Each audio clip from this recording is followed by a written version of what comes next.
Então, boa tarde. Eu sou Geí Nascimento Machado e sou a primeira prenda da terceira região tradicionalista. E conforme foi o tema proposto, ritos, crendices e superstições, eu trago a vocês a história de Maria do Carmo Fagundes, que se tornou uma santa popular no meu município. Maria do Carmo é natural aqui de Bagé e ela se mudou para São Borja em consequência da Guerra do Paraguai e era ainda criança. Então não se tem notícia de familiares nem de amigos dela aqui em Bagé. As pessoas dizem que ela era muito bondosa, mas também ela era muito festeira, gostava de beber, de fumar, de ir em festas e era solteira. Então por esse motivo as pessoas a chamavam de prostituta, mas não se tem conhecimento e nem notícias que ela vendia o seu corpo. Aparício Silva Rilo descreve que Maria do Carmo era morena, de cabelos longos e de estatura média. Não se tem retratos também dela. Maria do Carmo foi brutalmente assassinada por um de seus amantes no dia 27 de agosto de 1890. E conforme consta no seu atestado de óbito, ela tinha entre 26 e 30 anos de idade. E quem encontrou os seus restos mortais no banhado de São João, que fica na periferia lá de São Borja, foi os irmãos da família Pantaleão, conforme descreveu Joaninha Pantaleão em uma entrevista que ela fez a Aparício Silva Rilo e que ele publicou neste livro, Populário Samborgense.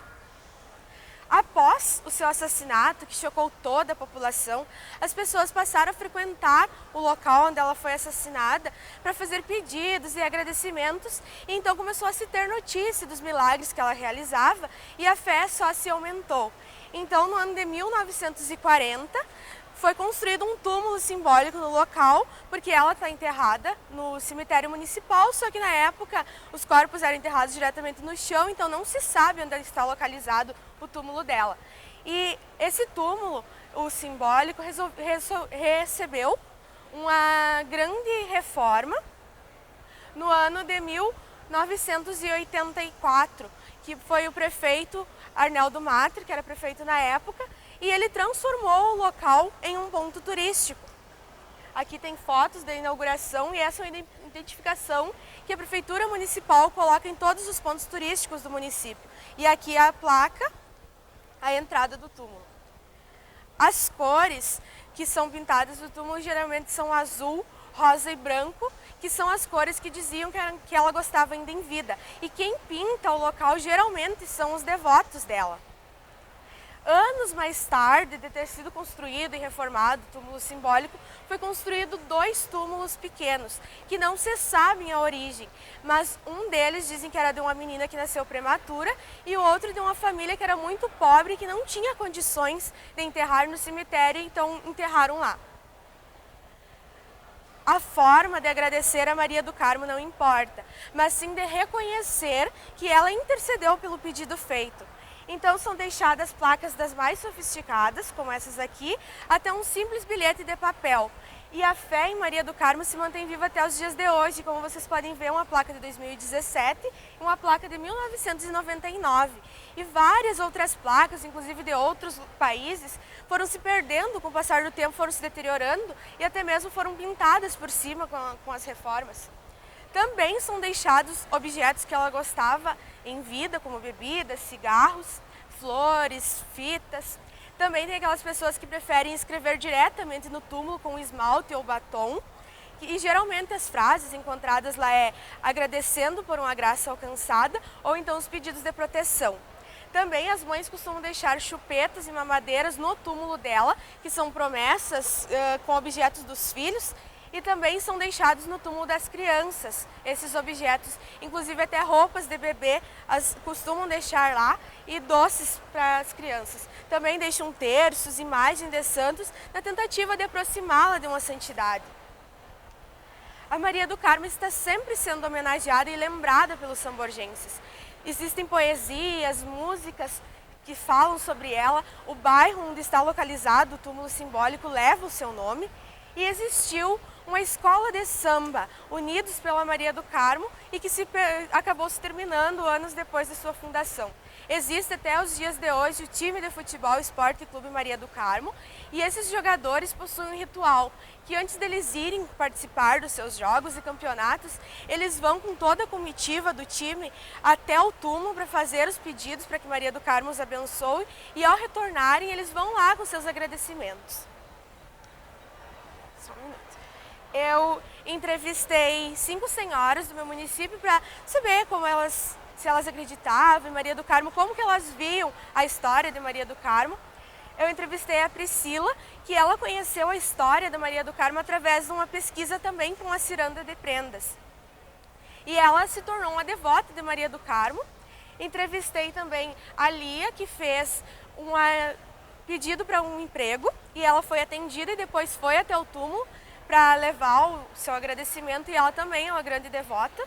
A senhora Marisete, ela não é devota de Maria do Carmo, mas ela admira a história e a fé que as pessoas têm em Maria do Carmo. E ela disse que fez um pedido uma vez, quando ela foi fazer o seu primeiro concurso, ela fez um pedido para Maria do Carmo que ela não considera como promessa. Mas de todas, as que entrevistei, a que mais me comoveu foi a da senhora Nelly, que ela estava casada há 3 anos e não conseguia ter filhos. Então uma amiga dela comentou com ela dos milagres que a Maria do Carmo realizava, e ela resolveu então fazer um pedido, prometendo que se ela conseguisse engravidar e se fosse de uma menina, ela colocaria o nome de Maria do Carmo. E o seu pedido foi atendido, e ela teve outra filha também. E ela sempre diz para as filhas dela que Maria do Carmo que é a protetora delas. E ela é uma grande devota de Maria do Carmo. Frequentemente ela vai até o túmulo para levar os seus agradecimentos e fazer seus pedidos. Eu entrevistei também a Lenise, que ela não fez pedido, não é devota, mas ela fez o seu trabalho de conclusão de curso sobre Maria do Carmo. E daí ela me contou 2 importantes entrevistas que ela realizou na época, que uma foi com um já falecido cantor tradicionalista, César Lindemeyer, lá do meu município, que ele contou para ela que ele era um grande devoto de Maria do Carmo e que ele sempre ia até o túmulo para levar os seus agradecimentos, e ele cantava em homenagem à sua santa. Outra entrevista que ela realizou foi com um senhor que atualmente não reside mais no município, mas na época ele morava no bairro, e ele contou que um certo dia ele e os seus vizinhos ouviram o som de uma gaita e não sabiam o que se tratava, e foram até o túmulo para saber o que era, e chegando lá eles encontraram o Renato Borghetti. Mas por se tratar de um artista, eles ficaram com receio de perguntar o que levava até lá, ele até o túmulo. Mas eles acreditam que seja ou para homenagear a santa ou para fazer um agradecimento a ela. Em relação às placas, existe quem disse que não se pode colocar o nome completo porque promessa não se revela. E sabendo deste fato, eu comentei com as senhoras que eu entrevistei que se elas poderiam me contar dos pedidos que elas fizeram. E elas me falaram que para elas a promessa só não se revela enquanto ela não se realiza. Mas depois que ela se realiza, não tem por que não contar. E a senhora Nelly ainda complementou que para ela contar a sua história é uma forma de comprovar que a Maria do Carmo é sim uma milagreira.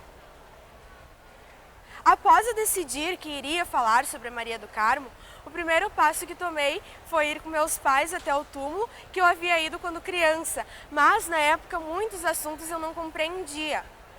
Então eu fui até lá para compreender melhor.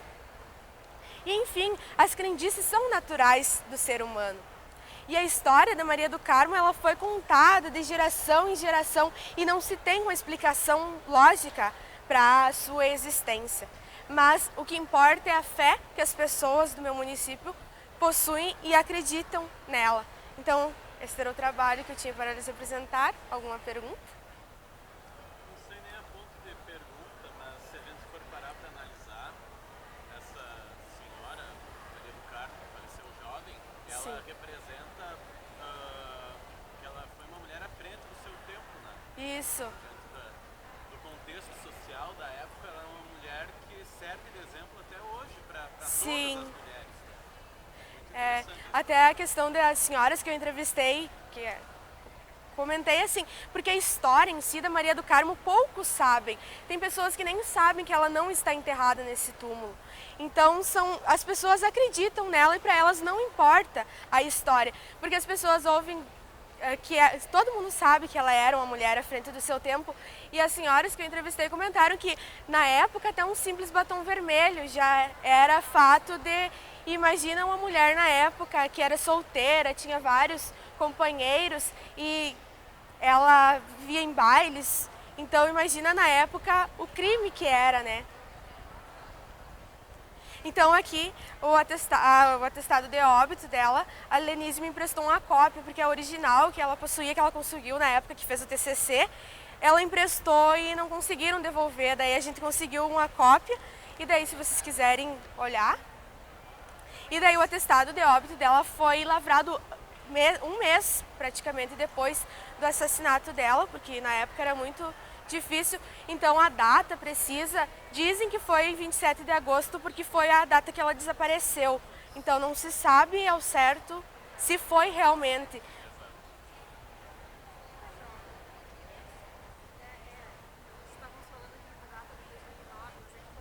É que foi na época que ela conseguiu, porque ninguém tem.